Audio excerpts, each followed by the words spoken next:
is fortunate that we get over the summer, so they plan on us being in this upstairs being open the first week of classes. We just won't have the downstairs our offices done yet for another week after that. But first week of classes for fall.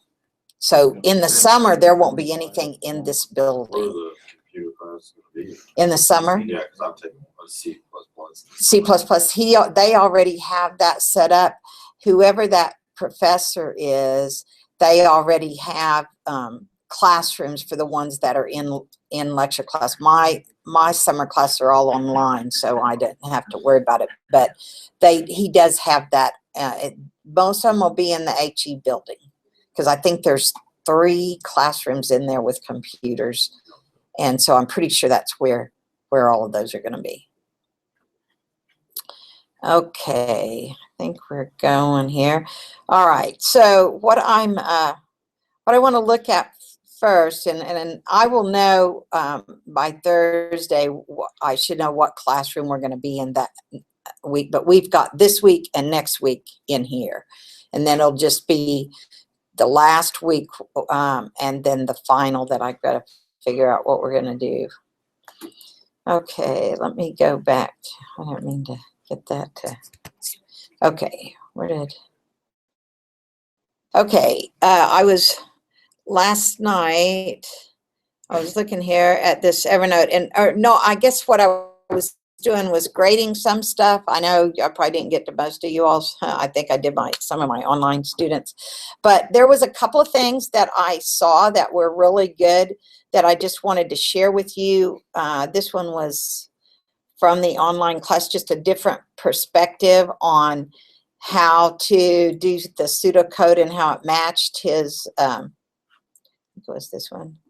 Is that the one? Wait, I didn't download the right one.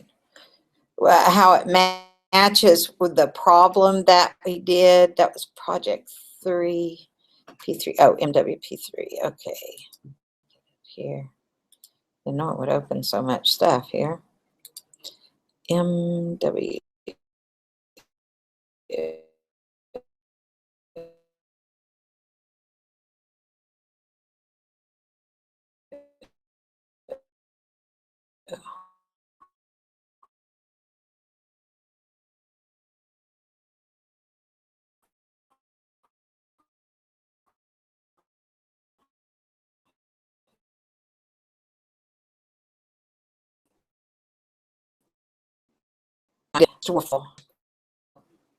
P3, why is that not? Thought maybe it was still on recent, but it wasn't. Project 3 was, there it is. Okay. Come on, open up. Okay, well, this one was to, if there was a t-shirt price that you read into the file, then it was each day went down 15%. So this was one of the data items that actually you could enter it. Did I tell you, Lisa? That will read in a text file with 5 different t-shirt prices. Output is the price of each item on each day, 1 through 3. Print the original price and the price on the second and third days. Okay, so on this one that I wanted to show you, his pseudocode just simply said, set up the array, open the file, use a for loop to read the file, append elements for the array, close the file, start a counter, and a while loop to calculate and print the original price, multiply the original price by 8,500 for day 2 price, print day 2, multiply day 2 by 8,500, print day 3, increase the loop to the next set. Okay, so that pretty much tells you straightforward what the problem should do. And his Python, open it.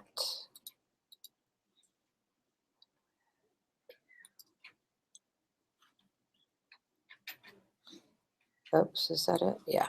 Okay, just simply, he set up an array called prices, And then he just set the file name to T equals open t-shirt prices dot text. So that was the one that I believe that I gave you. And then for line NT, append the line to prices. And so he created the T variable with all of those prices in it. Then he set day equal to 0, while day is less than 5, because there were, so you could have used a constant for that, so you could change it, but I did tell you in the problem that had 5 t-shirt prices. So he just went ahead and hard-coded the loop to go through until it was less than or greater than 5. So here he put print original t-shirt price, and then he formatted it and print prices sub day. So the first time it would print prices sub 0, right? So it'd be the very first one in the array. Then A is equal to float prices sub day, which would be the 0 price, times 8,500. He printed out the second day, float the second day, print the, the second day times 85% is B. And then this would be the third day, and then he incremented his counter before it starts back up to the top of the loop. Okay, so if we run it, some of you may have done it just like this. I couldn't recall when I was grading it, but there his printed out. Original price, $15, day 2. So it calculates correctly because that's the example that I gave you. And then there was the second t-shirt price, third, fourth, and fifth. So it did end. Okay, so that's a pretty straightforward. That is the logic that I want you to be sure that you understand, is being able to open a file, append it to an array, close the file, then process it through a while loop. So up here, you're actually using a for loop and a while loop, okay? All right, so what other thing did I have on Evernote before I start chapter? Yeah, okay, did anybody have any questions where when I was gone on last week, can't remember what, Thursday, I guess, I put this file out there. Did you all look at that? This was the one just like it was in the book, minus the sound file. And I didn't put the sound file in. Shelby found that one Python that works. Did you have it in a program, Shelby? I put it on chapter 6 just because I got the one. Oh, so it's in chapter 6 and not in 7? And I went and put that one in chapter 6 when I was doing chapter 6. Oh, okay. So that one's in chapter 6. He did one where it does have a sound, but if you downloaded this one, let's see if I can find where I put it. It should be in.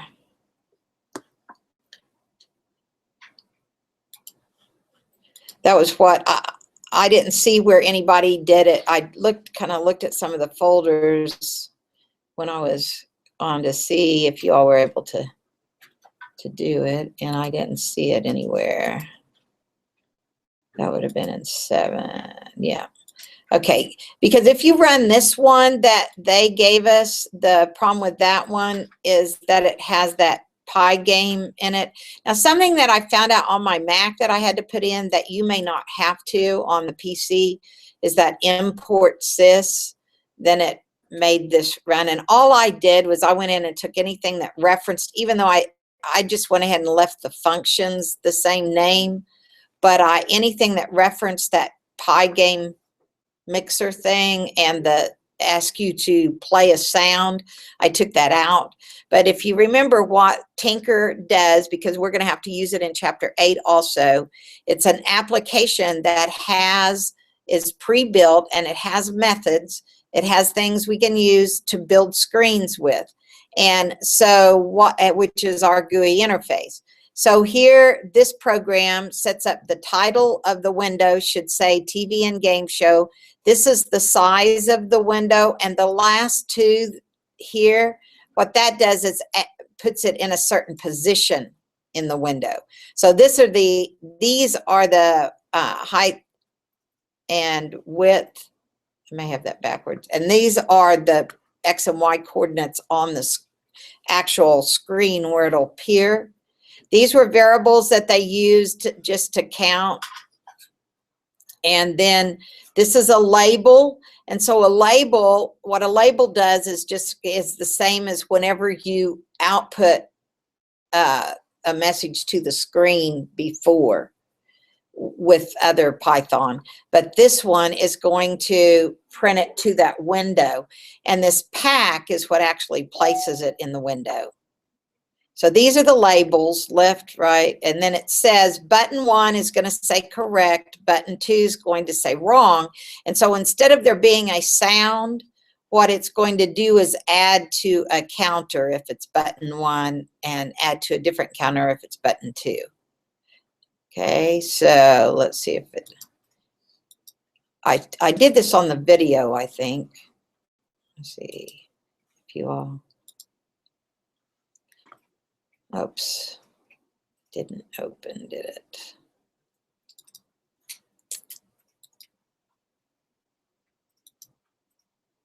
There it is.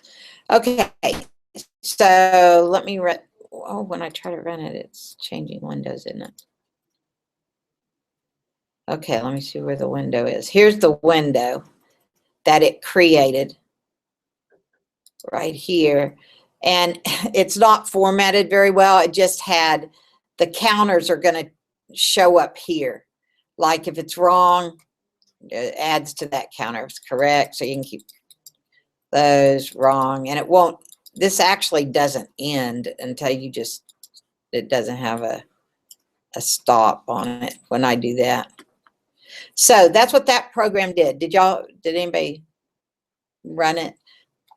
Okay, now Shelby, where'd you say your one is with the sound? Okay, did anybody else put sound in? Jairus, did you put sound in? No? Nobody else? Okay, 6. Which one is it? It's all in, I put it in the zip file. Oh, I know where you're, I'm on mine, sorry. Okay, let me get back up here.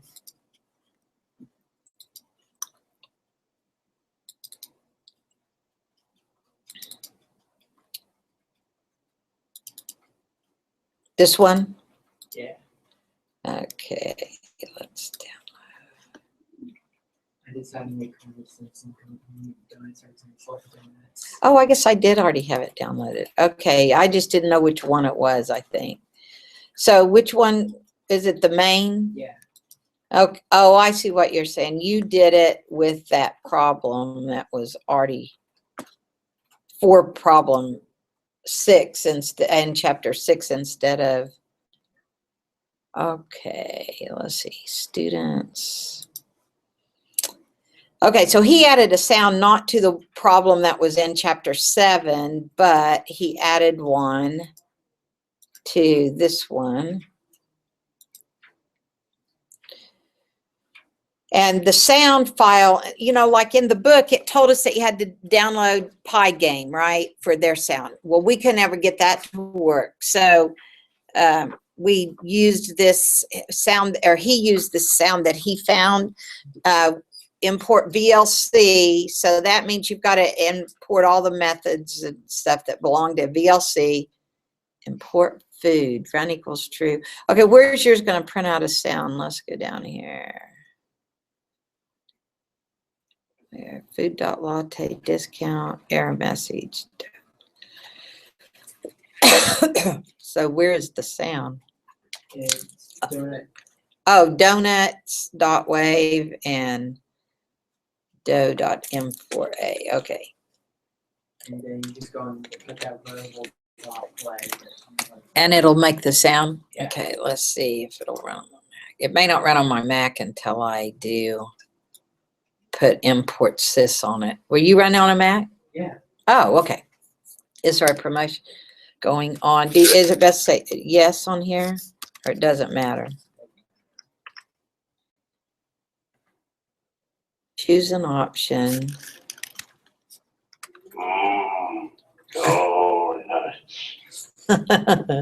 Okay, so whenever you put done it, then you can put how many credit card number you need. 16.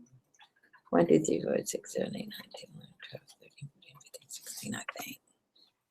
Okay, so does it do it on other ones too? No, just the So donut. we put like 6 in, it'll give an error. When it does an error, it does some interesting stuff with the error. Oh, up at the top, I'll have to do it right.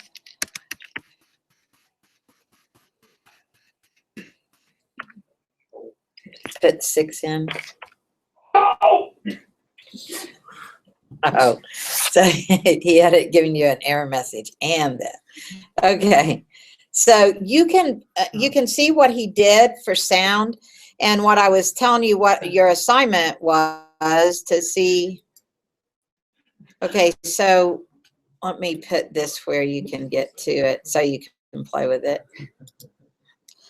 So all you actually need is this import VLC and this vlc.media player and the name of a sound file of any WAV file. This one plays with M4A. Will it do MPEG? Will it do? No, that's not a sound file. That's a video.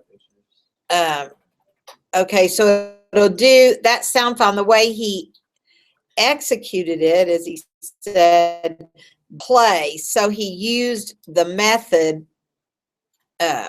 play, and it says donut.play. So is that the one? Yeah, every time food.latte. So when he uses the play option, then it's going to use this to play. So we could put that in. We could use his same ones in the one that I just had up. Let's see how we do that. Let's go to open. There's that one. Okay, so does it leave both open? All right, so if I wanted to play a sound in this one, they had correct sound and wrong sound, so we could use the donut one here. So if I put in import VLC, oops, not caps. Import VLC. Oh, I guess I didn't take it off. Import VLC. All right, so now if I take and copy this in, I'll have to move that file over to my folder also. So that would, where would that need to go? The 2 WAV files. I can put, because what I want to do is I want to be able to, oh, those are like constants, right? So then it says, let me put those in before the function.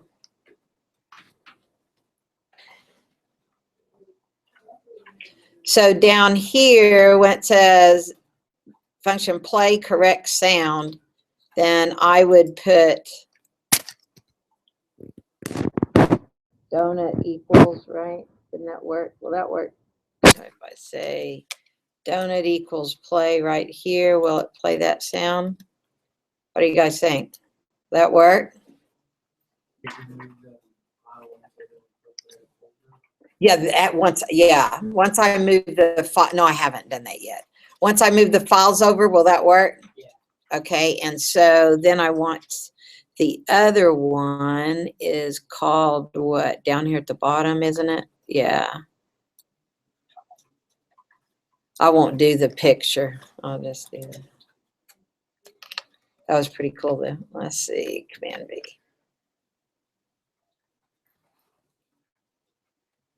Oh, I can't get it to line up right. There we go. Okay, so now I need to move those 2 files that were in his folder. This one and this one over to copy 2 items.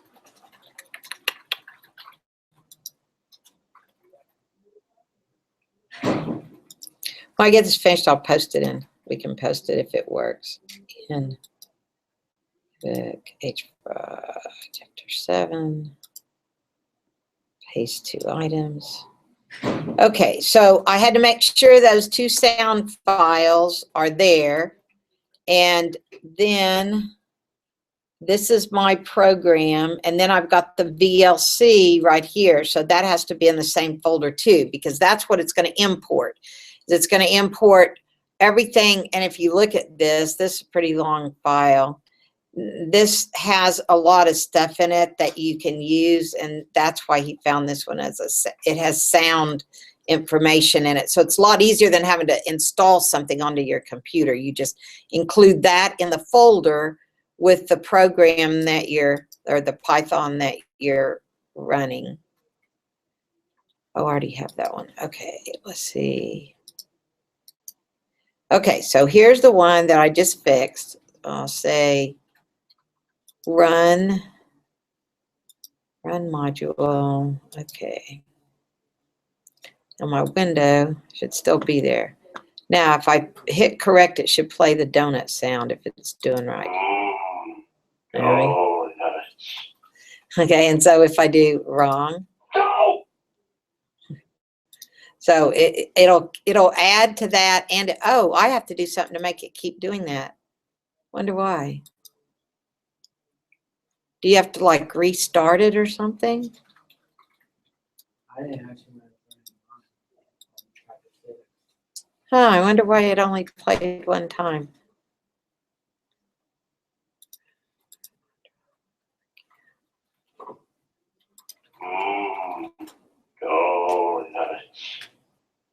I wonder if you have to. Yeah, I did do it the second time. We'll have to look into that. But at least you see what you do. Once you have a sound file imported into, or a program, a library that has the sound commands, that's what this is. And so all this does is make a call to it uses the method for this one that was set up to donut. It's almost like you have to restart it or something. I wonder if you have to stop, command after the play.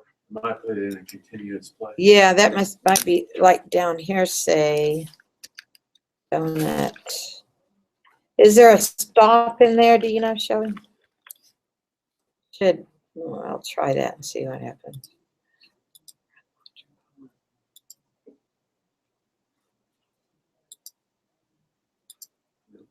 Oops, no, then it didn't even play once, did it?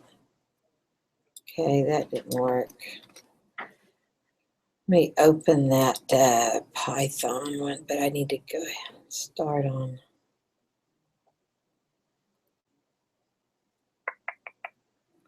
Okay, open.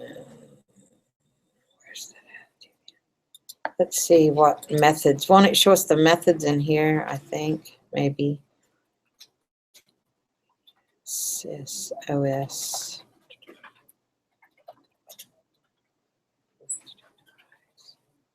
This is the. See if I can find. This probably isn't going to tell us, is it?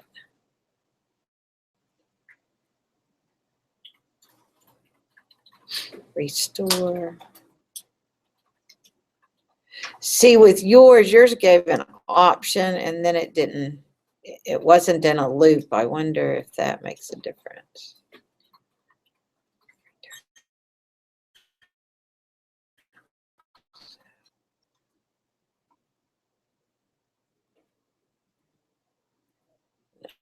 That's not going to error. No, Python 3 hash. Thought maybe it lists the methods, but I don't see that anywhere in here where it lists the methods. Well, I'll check on that. We'll see if we can figure out how to make it. Let me go ahead and. This is the one with that sound in there. Save. Yes. Yeah, do a dot stop. Dot stop. Yeah. Without the donut dot stop? Because I did the. Let me, Donut dot stop. Put that in before. before instead of after. Like I had it in here. So should it go before the play? Yeah, go ahead. Was yours after? I had to put that in because I know I was having the same problem. Donut, And I dot, tried it and stop. it'll stop it from sending. Okay, I put it after. I bet I put it in the wrong place.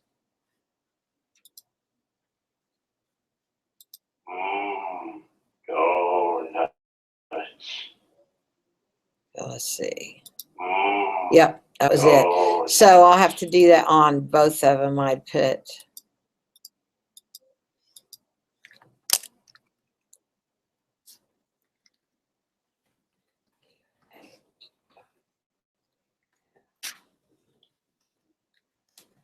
Okay, now let me save it again, and I'll put. Oh, I put play instead of stop. Thanks. Okay. All right, I'm just going to save this in that zip folder and put it in Evernote for you guys. Let's see, that would be, I just saved, zip this folder.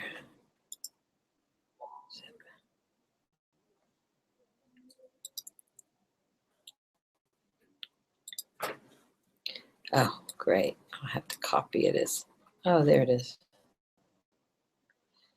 I might be able to do it.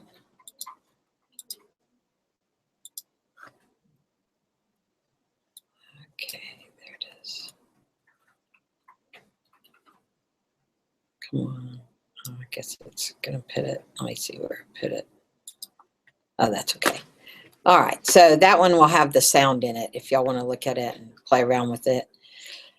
Okay, so today and on Thursday, I may try to post it before Thursday, our last project that we'll have before the test on the GUIs. And so today. What day next week is the test? Is it on Tuesday or Thursday? Next week. It'll be Tuesday. Yeah. Let's see. Wait, how I can't do that because I guess I'll have to switch these because we won't have time to go over the project if I don't. So we'll have it on Thursday and I'll do 10 on Tuesday, even though the quiz won't be over it. Okay. I'll do project 4 and so it'll be Thursday. Okay.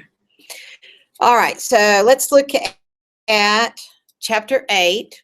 And remember, we're not going to do 8.5 and 9. And I'm not real sure if we're going to do the objects, the chapter 10 in our book yet. I was looking over that this morning. I may send y'all a PDF of a different chapter 10 just to cover objects. But let's go here.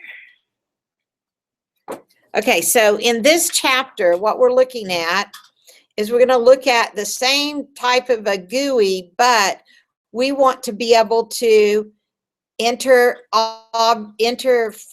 data entry objects, create data entry objects into a file. So this time, instead of reading a file, well, actually, we're not going to read a file. We're just going to create a text file with using what's called data entry widgets. So here, let me go to the next. Need to make it a little bigger so we can see it, maybe just 100%. Okay, here we go, having trouble with the, okay, when you go to the first page, HeadX needs a new delivery system. So they have a small delivery company that's looking to expand, and they know that delivery companies rely on their computer systems. So they want to have a whole new system to book deliveries around the country. So the system needs to be simple to use, so they want to use a graphical user interface. They want to give you the job of creating the system and even have a sweetener to make it worth your while. Okay, so there's the employee. Here's what on the next page, page 259, is a picture of what they want it to look like, drawn out on a napkin. So what they want the screen to look like is they want to have a spot where you will type in the delivery depot, the description of the delivery depot, and then actually, is this for the address? Where's the address? I thought this is where you typed in depot, description, address. Then you're supposed to be able to type in like a note or something in here. This is where the delivery details need to be saved to that text file. There's a single button. So you want the screen to come up like this, and then you want to be able to enter the information and store it to a text file. Okay? So how will it work? It's pretty simple. What's the difference between this GUI and the ones you created before? Okay, that one that you did that we did just now in chapter 7 only had a label, and you just clicked and a button, and the button just caused an event to happen, and then it handled the event by adding to a counter and playing a sound, right?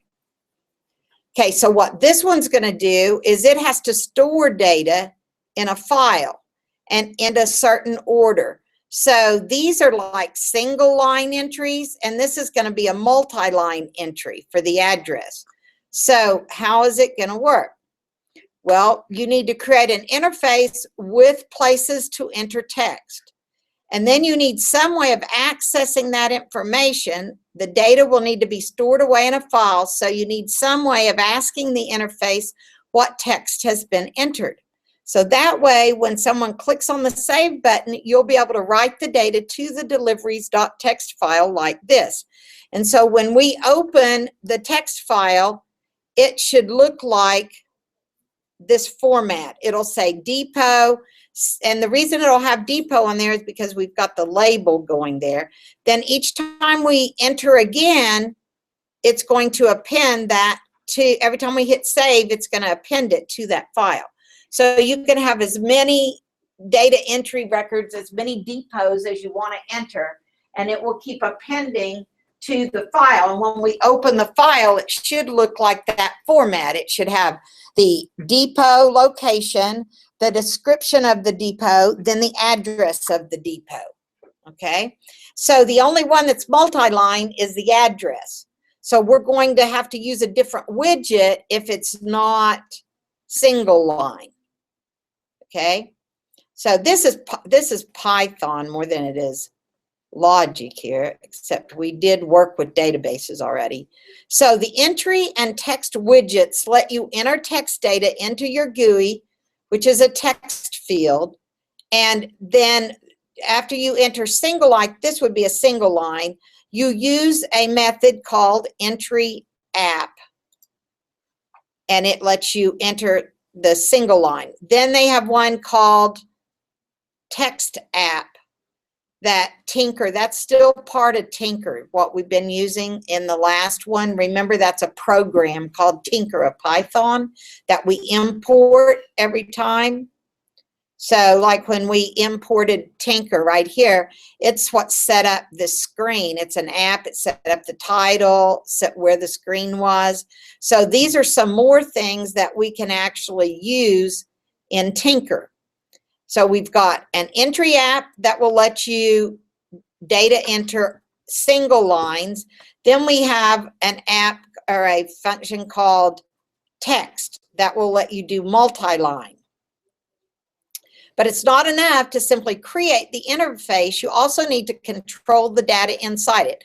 And you know, in HTML, we have, this is similar to when you create a form and you hit the submit button. Well, the data, like when you're on a website and it asks you to enter your information and you hit a submit, or maybe you make some of your payments online to things and you hit the submit button, that's what this is like, only it's being done in Python. Okay, and in like HTML, you have to connect to the name of a database. Well, here we're actually just creating a simple text file, which isn't quite as secure, but this, to show you the logic of what you're doing, it's a good example to be able to make it work here. Some of you haven't ever done HTML, but somehow HTML is pretty easy. It's not as difficult as a scripting. It just has a different function than scripting. Okay, so we have to have also a method. We have two methods so far. We have the entry one, and for single line, we have the text one. For multi-line, now we need to be able to get the information, because once it's written into memory, it's stored as a string. If you want to read the string out of memory, then you call the widget's get method. So you say my entry fields dot get. So whatever variable you see in this previous page, what they showed you, oops, let me go back. Okay, down here, they had my large field equals entry app.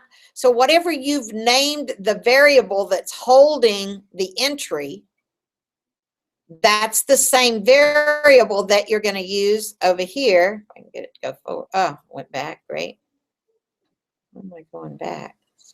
Forward. Okay, that's the same one that you're going to use here when you say my entry field dot get. It could have been the my small field or whatever dot get. Then it's going to get whatever string was placed there. And then if you want to change the contents of the widget, you can do that too. Yes, you can add text to the widget using the insert method. It's a little more involved than just reading the text, because you need to say where you want the text inserted. Do you remember when we looked at a string in the beginning of the semester? And then also we did a string format in the last chapter, I think, where you had to tell it which position to start at and where to place it. And that's what this is telling you. It's saying start at the 0 position, which is the index point. Remember, these are just character positions. 0, 1, 2, 3, 4, 5, 6 is what they have colored in pink. So if you wanted to index each individual letter, that's what the index would be, where you would go down through it. It's kind of like going through an array, right? Only this is a string. So it says you need to specify the index of the insertion point. Indexes in entry fields work just like indexes in strings. They begin at 0. If you insert text at index 0, the new text will appear at the front of all the text already in the field. So if you say start at 0, then it ends there at the end of banana, then it says it's going to put it right before that, because you tell it to start at 0. The new text will appear at the front. The text is already in the field. In the same way, the delete method lets you remove text from the field. You might want to delete the entire contents of the field, so Tinker gives you a handy end symbol that lets you delete all the text like this. So if you wanted to delete it all, you would say from position 0 to the end. Then it's going to delete all the data that was in there. But what about text fields? So here you have the get method, insert method, and delete method. And that's what we just used. It gives you complete control over the contents. But what about the text fields? So we were only talking about single line fields right here, right? You guys follow? Yeah, okay, good. All right, so now what we're going to do is we're going to deal with a method that works with the larger text fields. So unlike entry fields, you can't just get the entire contents. So in here we have to tell it, it looks at this whole field as rows and columns. Okay, so it's like an array that's a two-dimensional array. Matrix is another way. Yeah, if you're more familiar with a matrix. Okay, so it's saying that it always starts in row 1, but the column is called 0. Pretty weird. That's Python. Nobody else, but later on it asked that question. It says, Why did they do that? Why did they make one of them start at 1 and one at 0? They said whoever wrote Python did that. So it starts the row, it calls the row 1, and the column is 0. So if you say my large field get 1.0 and go to the end, this will return all of the text in the text field. Okay, so you have to give it 2 positions when it's a multi-line field. Once you understand how text indexes work, you'll see that you can insert and delete text from them in a very similar way to entry fields. So this one that says 1.0 end, this, and if you say dot delete, that's going to clear the field. So here, if you say insert at this position some text, it will actually put some text at the start of the field. So it would go up here, and in front, it would type in some text. Be careful now how you number rows and columns in text fields. Always begin rows at 1 and columns begin at 0. Now that you know how to create text fields and control the text they contain, you're ready to build the HeadX app. So that's what the next step is. So I'm going to show you just the completed one. So here, in addition to the GUI code, you need to write the function that will save the data from GUI to the deliveries.txt. So the save button on the interface is going to call a function called save data. Okay, so we're going to write a function called save data. It's not a pre-built function. So when you click the save button, it's going to trigger what's called an event, and then that function that we're writing is going to handle that event. Oops, I hate that. Okay, so then it will need to clear the fields on the form to make them ready for the next record to be entered. And the function will have to appear in the program before the GUI code. So write the code for the function here. So we're going to write the function. So you'll import Tinker. Here's what it's going to look like. This is just like the one that we did already in chapter 7, right? Chapter 7, we did this. We created, this is creating our window, right? Our GUI interface. So it's going to create the screen, the title. Then it's going to create a label called depot. And remember, in our one in chapter 7, and it talks about in this chapter 2, they put the pack on the next line and they make it a different command. And either way works. So you can look in chapter 7. Where was that? Let me see how they, rather than skip back on my screen, which gives me, oh, I think I still have that one open and idle, don't I?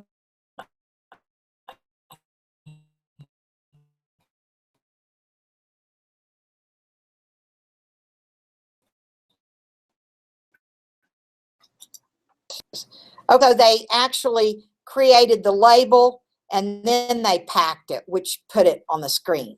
But in the looking at, they do it in one command. They say label app text equals depot dot pack. It allows you to do it that way. So that, and in the chapter, you can read the conversation about that says why both ways. They say if you look out at Python programs out there, you'll see people do it either way. So depot equals entry app.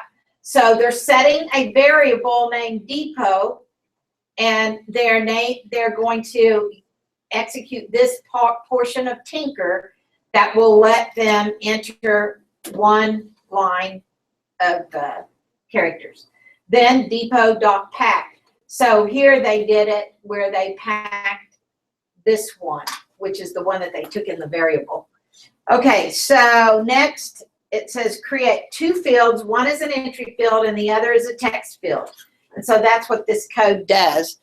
And so let's go over where already written. Oops. Yeah, that's the right one.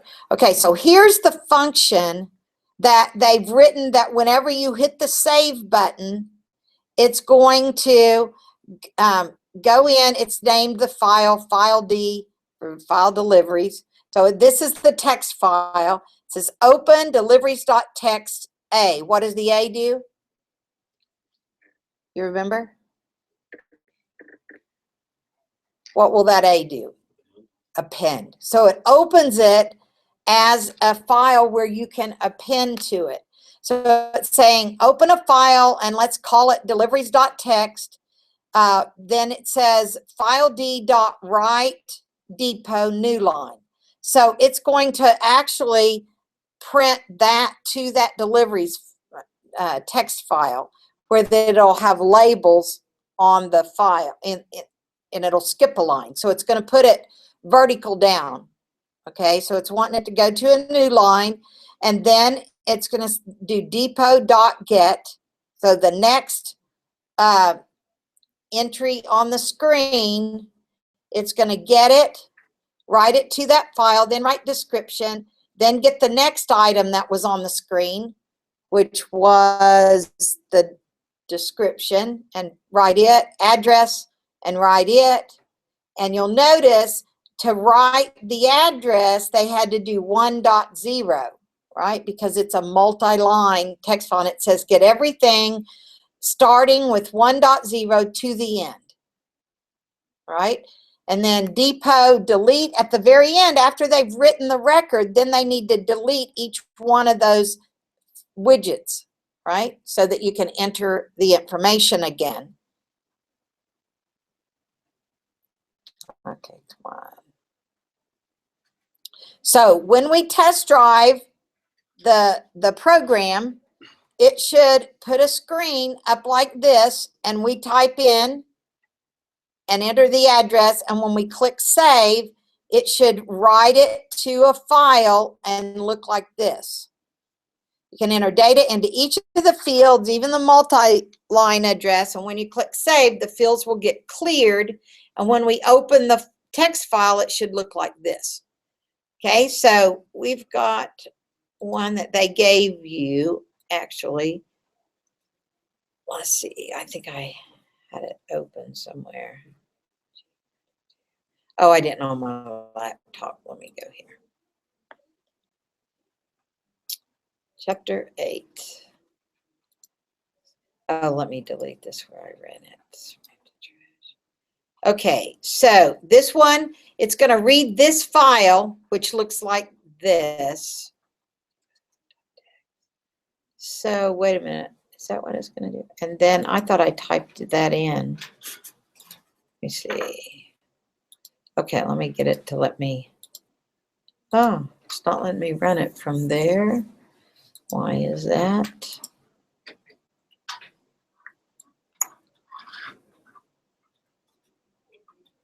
Let me see. Where's the idle file?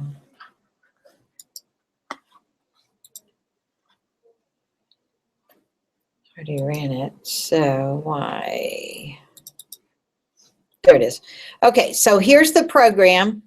Import says from Tinker import. Now you don't need this line for some reason. I don't know why. On mine I do. Shelby said he didn't on his Mac, but mine wouldn't run in the office until I put that in there.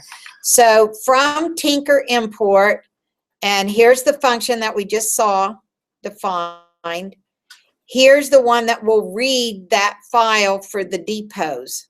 So that one that says read depots file, that should be that one that was created. Okay, so this one, here's where the program actually starts. Builds our screen. Then it says read this file, which should give you the options. That's what it is. There's a drop, I guess there's a drop down. Let me look at it. I'm trying to remember. I ran it a while ago. So this one is just like what it was in the book. And whenever you push the save button, it should go up to the top and save the data to the text file, and then delete the screen again so you can enter it again. Now, where is read depots called? Where is that? There it is. Okay, so right here's where it calls this function and reads that in. Okay, so let's run it. Here's my screen, And yet it has a drop down here. So that drop down gives me that list. So it read those from that dpost text file. So if I pick one of them, and then I'll just type in what they had, books. And then I go down to the address. What was it, 11.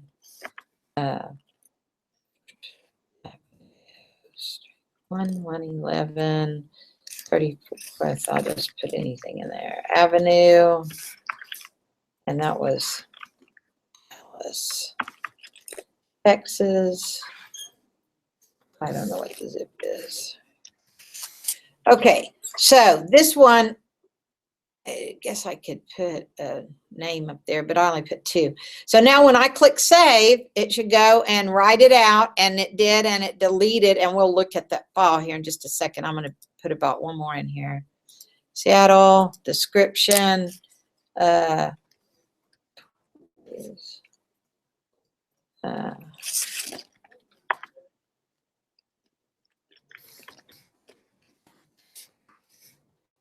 one was, where is it at? Seattle.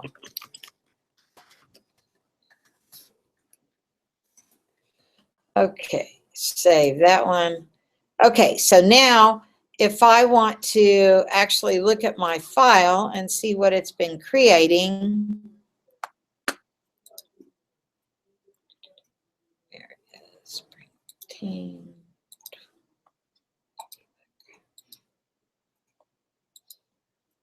Here's my deliveries file, and there you can see it did create what, or take what was on the screen and created records.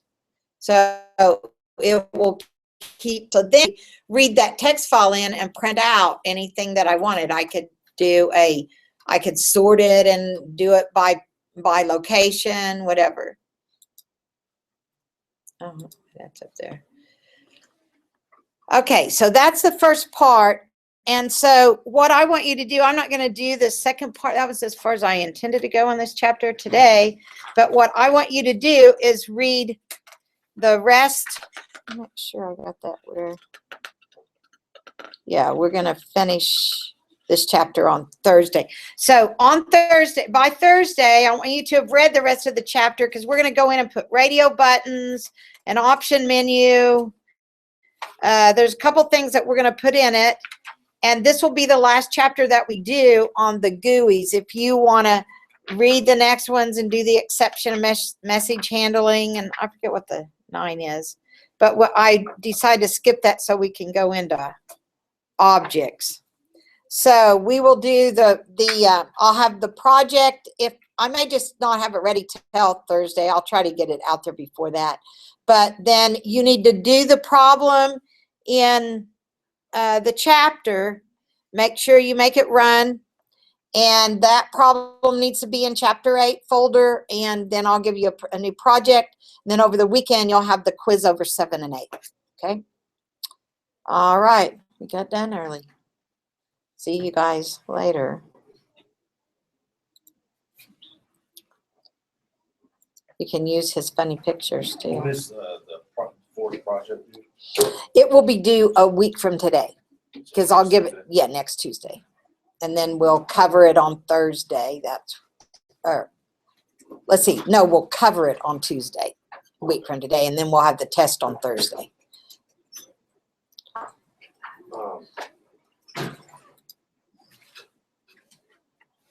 Have you